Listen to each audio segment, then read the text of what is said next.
Bonjour mes amis de SOS Stress. Alors aujourd'hui, une petite vidéo qui va pour certains être une piqûre de rappel, et parce que j'ai rencontré Monsieur Il faut et Madame Je dois. Alors peut-être, enfin je présume que beaucoup vont se retrouver dans ces personnes de Monsieur Je dois et de Madame, enfin ou de Monsieur Il faut et de Madame Je dois. Et je vous dis, ah oui, il faut que, ah oui, oui, c'est sûr, vous devez, oui, oui, c'est sûr. Bon, pas si certain que ça, mais effectivement, on se met sur les épaules, on se met, vous mettez des obligations, comment dire, un stress absolument inimaginable. Bon, alors, dans les il faut et je dois, tout n'est pas mauvais. Bon, je veux dire qu'il y en a quand même une bonne partie qui n'est pas super, pour pas dire à 90%, mais effectivement, quand vous avez des enfants ou des ados, c'est important de leur dire, il faut faire attention. Quand tu traverses, il faut bien regarder des deux côtés.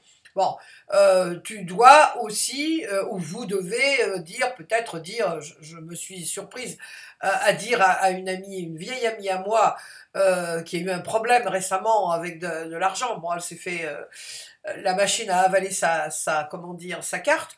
Bah oui, vous savez, il faut faire attention, vous devriez être très très vigilante, il faut être très très vigilante quand vous prenez de l'argent au distributeur à la 89 ans. Bon. Alors là, évidemment, les il faut, je dois, on pourrait dire ça d'une autre façon, mais bon, allez, on peut dire que les il faut et je dois, dans cet ordre d'idées-là, enfin pour ces choses-là, oui, c'est important de le dire, oui, c'est une injonction, oui, il faut être vigilant, oui, vous devez faire très très attention quand vous traversez la rue. Bon.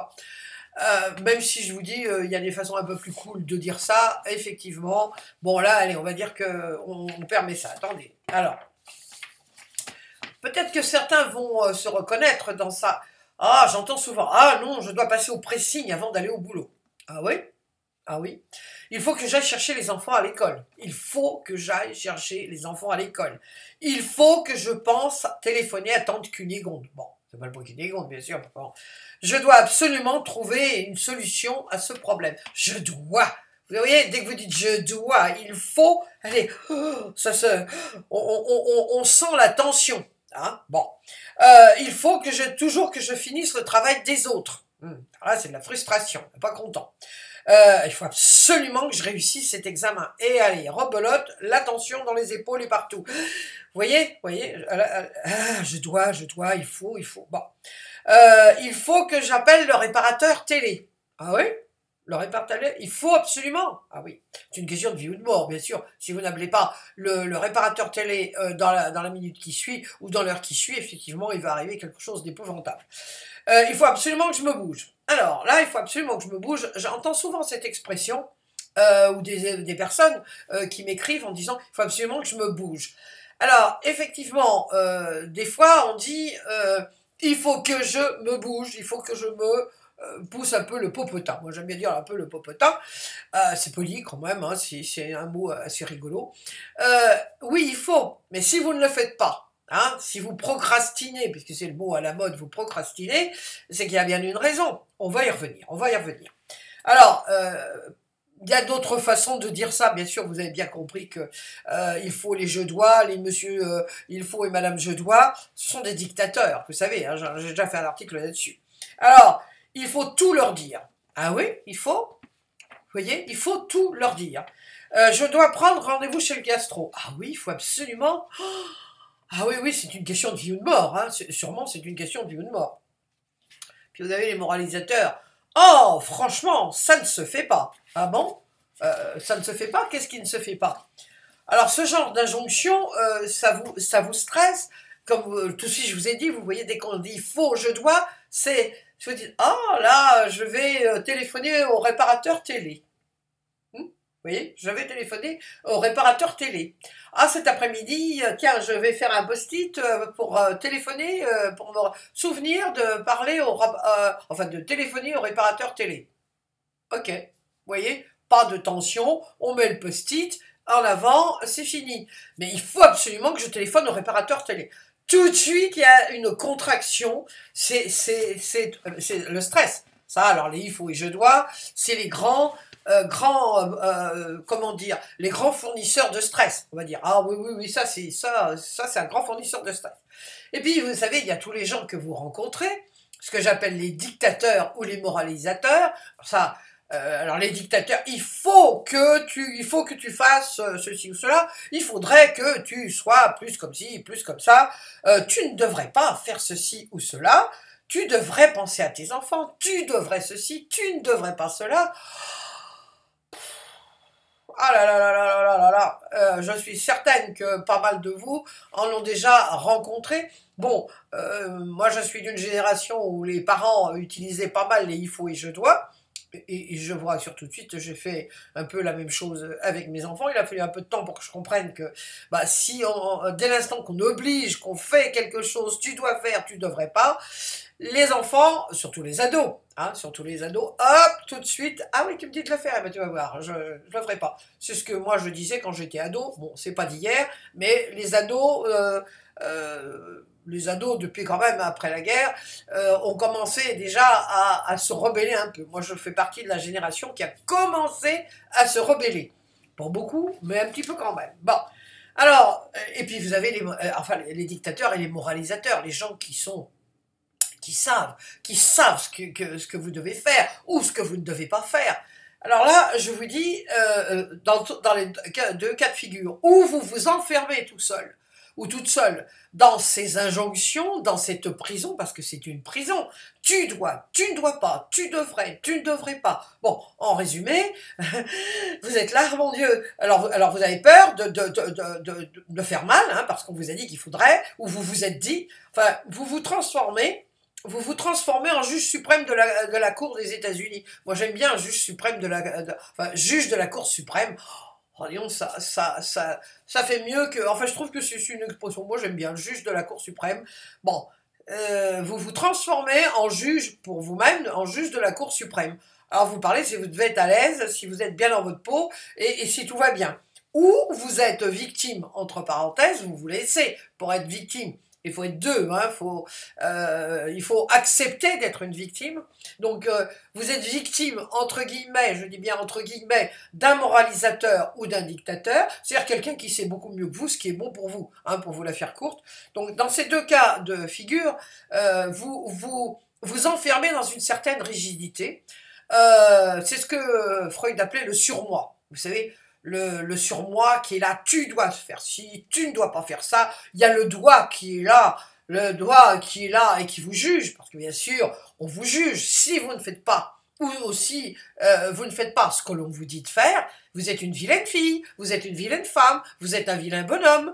Enfin bref, vous n'êtes pas bien. Hein, vous n'êtes pas bien, donc effectivement après, la confiance en soi, bonjour les dégâts. Bien sûr que si vous vous assujettissez. Oh, c'était bien, la Jung, c'était pas mal. Si vous vous laissez mener par le bout du nez par ces moralisateurs et ces dictateurs, c'est que vous n'avez pas suffisamment confiance en vous. Mais on va y venir, vous allez voir, moi je défends la théorie que, ça n'engage que moi, vous me direz, que effectivement le développement personnel, pour aller mieux dans sa peau, ça tient en quelques phrases qui sont très simples et qu'il faut toujours avoir dans la tête. Il faut, je viens d'être attrapé en flagrant délit. Alors, vous voyez, il faut. Voilà. Bon, qu'il serait bien utile d'avoir dans sa tête. Vous voyez, hein, j'ai été prise en flagrant délit, là. Donc, on va y arriver. Hein. Pourquoi? Parce que vous avez le choix. Quand vous êtes devant alors, on va reprendre les exemples hein, que je vous ai dit tout à l'heure. Je dois passer au pressing avant d'aller au boulot. Ah oui? Ah oui, c'est sûr que... Et si vous ne passez pas, voilà la question, et si vous ne passez pas au pressing après le boulot ou avant le boulot, qu'est-ce qui va se passer? Hein? Qu'est-ce qui va se passer? Ça, c'est la question magique. Bon, alors là, vous vous interrogez, hein, bien sûr. Bah, qu'est-ce qui va se passer? C'est que là, pour la fête de demain soir de tante Gertrude, bon, bah, j'aurai pas ou le mariage de cousine Julie, je n'aurai pas ma robe. Bon, alors c'est quand même ennuyeux d'aller, voilà, c'est ennuyeux. Donc, vous pouvez dire, ou plutôt de vous dire, il faut. bah peut-être que je vais me mettre un post-it pour penser à aller chercher. Et puis, effectivement, si vous êtes si vous avez vraiment peur bah, vous faites sonner votre smartphone. Moi, c'est ce que je fais. Je fais sonner mon smartphone, comme ça, aller chez le dentiste, aller chez ci, prendre rendez-vous. Voilà, ce sont des petits pense-bêtes, puis vous dites pas, oh, il faut que je, tout de suite, mon Dieu, vous mettez un poids sur la tête, ça y est, le monde va s'écrouler. Est-ce que le monde va s'écrouler si vous n'allez pas chercher votre robe au pressing, ou votre costume, monsieur, au pressing? Bien sûr que non, mais ça sera ennuyeux. Donc, posez-vous toujours la question, si je ne fais pas ce pourquoi je me sens obligé, qu'est-ce qui va arriver? Alors, bon, il y a une façon de formuler les choses. Ah ben oui, avant d'aller au boulot, je vais passer au pressing. Vous vous accordez 3-4 minutes, hein, ou 5 minutes, ou 10 minutes, ou un quart d'heure, enfin peu importe. Vous faites un post-it, et déjà, moi, j'ai mon ordinateur, il a généralement plein de post-it. C'est marqué, alors, article, SOS stress, article, les chemins de l'intuition, dentiste, aller à la piscine voir Ricardo, c'est mon petit-fils. Oui, voilà. Bon, alors évidemment, il y en a plein partout, mais c'est pas. Alors je regarde, ah bah oui, tiens, c'est bientôt l'heure. C'est-à-dire, je ne me mets pas de pression. Je ne me mets pas de pression. Donc, quand vous, alors par exemple là, il faut toujours que je finisse le travail des autres. Ah oui? Vous êtes vraiment obligé de finir le travail des autres? Si vous ne finissez pas le travail des autres, qu'est-ce qui va se passer? Voilà, c'est la question magique. Qu'est-ce qui va se passer? Généralement, ça se termine comme ça.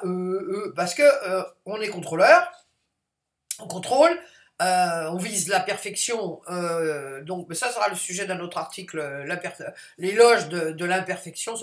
J'adore ce titre de livre que j'ai, l'éloge de l'imperfection. Donc on contrôle, on revient à il faut, je dois, là, le monsieur je dois et madame il faut, ou vice versa. Qu'est-ce qui va se passer si vraiment on ne fait pas ça, si on n'obéit pas à l'injonction de papa, maman ou le patron, et dans ce cas-là de finir le travail des autres? Qu'est-ce qui vous oblige à finir le travail des autres? Donc vous voyez cette petite phrase va vous permettre de réaliser que finalement vous vous mettez un poids sur les épaules alors que y a absolument personne ne vous oblige, c'est vous-même qui vous obligez à finir parce que vous n'avez pas confiance. Vous n'avez pas confiance, vous n'avez pas délégué, enfin peu importe les raisons, mais c'est important de faire une introspection et de voir pourquoi. Pourquoi est-ce que vous vous sentez obligé de finir le travail des autres? Bon, alors je dois prendre rendez-vous chez le gastro. Est-ce que c'est vraiment un cas de vie ou de mort si vous ne le prenez pas aujourd'hui? Vous mettez un petit post-it. Hein, vous dites, ah bah, c'est important oh, j'ai encore mal à l'estomac, là, bon, c'est, ouais, là, on va prendre, allez, le post-it, et puis vous mettez un post-it, et puis vous oubliez, bon, bah, vous remettez un post-it. Moi, j'aime bien l'histoire des post-it, puis c'est joli, enfin, je vois bien, il y a tout un tas de petits trucs jaunes ou roses, les petits cœurs. Moi, alors, je trouve ça mignon, les petits cœurs. Bon. Alors, donc, c'est important de reformuler. Mais c'est tout, la question magique, c'est si je ne fais pas ce pourquoi je me sens obligé de faire ou de dire, hein, je dois dire à maman que ceci ou à papa que cela, qu'est-ce qui va se passer? C'est tout simple. Voilà. Et à chaque fois que vous vous surprenez à dire il faut, là, alors là, vous repartez faire l'alter ego. Vous savez, hein, j'ai déjà fait un article, je parle beaucoup de l'alter ego, bon, je trouve ça super. Et vous, par exemple, vous dites, ah oui, Jung, et si tu ne fais pas ça, qu'est-ce qui va se passer? C'est tout simple. C'est la question magique, vous savez, finalement, c'est ce que je vous dis. Le développement personnel, ça tient à un peu de choses. Il y a 2-3 phrases comme ça qui vous permettent de faire une introspection. Au début, c'est pas facile de parler avec votre alter ego. Au début, moi, avec Jung, c'était pas facile. Et vous allez me dire, mais c'est le mental qui répond, bien sûr. De toute façon, c'est votre mental hein, qui vous dit, il faut que, tu dois, il faut pas, tu devrais pas. Donc, j'ai fait cette petite piqûre de rappel parce que je me surprends encore quelquefois à dire des il faut, je dois. Et alors là, pour terminer, je vais vous donner un truc personnel. Je suis quelqu'un, j'aime bien faire que la maison soit impeccable, enfin que mon lit. Alors ça, c'est très important, mon lit pour moi. Si le lit n'est pas fait, j'ai vraiment le sentiment que la maison est en dessus-dessous, sans dessus-dessous. Bon. Les gens qui me connaissent rigoleront doucettement quand ils entendront ça. Alors vous savez, je me suis vraiment obligée, hein, je me suis obligée justement, le dimanche, je ne fais pas mon lit. Ah, alors zut, au début, parce que je disais, ah non, il faut faire son lit, ça ne se fait pas de ne pas faire son lit, vous vous rendez compte? Ah, j'ai été élevé comme ça, on fait le lit, il faut faire le lit, sinon c'est pas bien, on n'est pas une bonne maîtresse de maison. Donc le dimanche, je ne fais pas mon lit et je reste en pyjama toute la journée, je prends ma douche et je remets mon pyjama.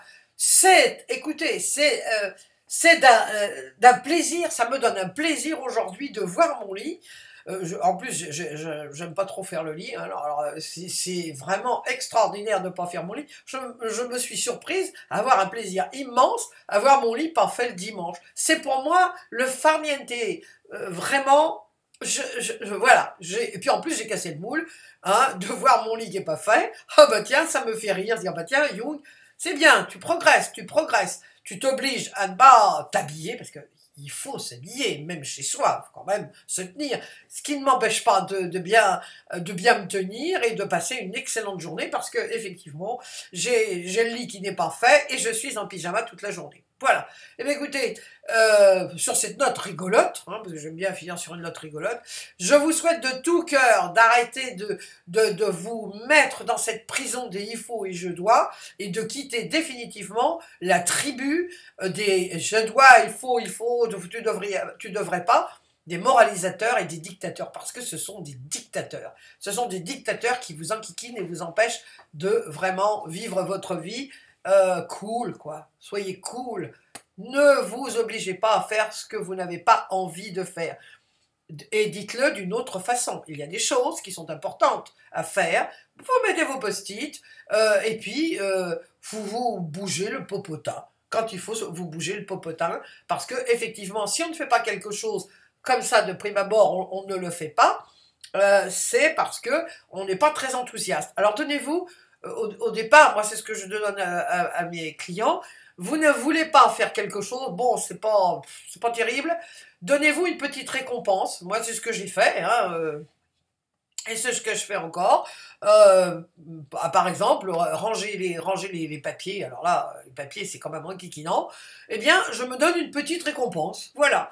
Eh bien, ma petite Young, tu ranges tous tes papiers, là, de la société et tout ça, puis quand tu auras fini, eh bien, ou je m'achète un livre, ou je vais me promener, ou je fais, enfin, un truc qui me plaît, tout simplement, je regarde une émission, c'est ma petite récompense, une émission que j'aime bien, voilà, je vous donne le truc, c'est quelque chose qui marche très très bien. Vous faites d'abord ce qui ne vous plaît pas, et vous savez que vous allez avoir une petite récompense. C'est important d'avoir une petite récompense. Voilà, je vous dis à très très bientôt pour une nouvelle vidéo. Au revoir.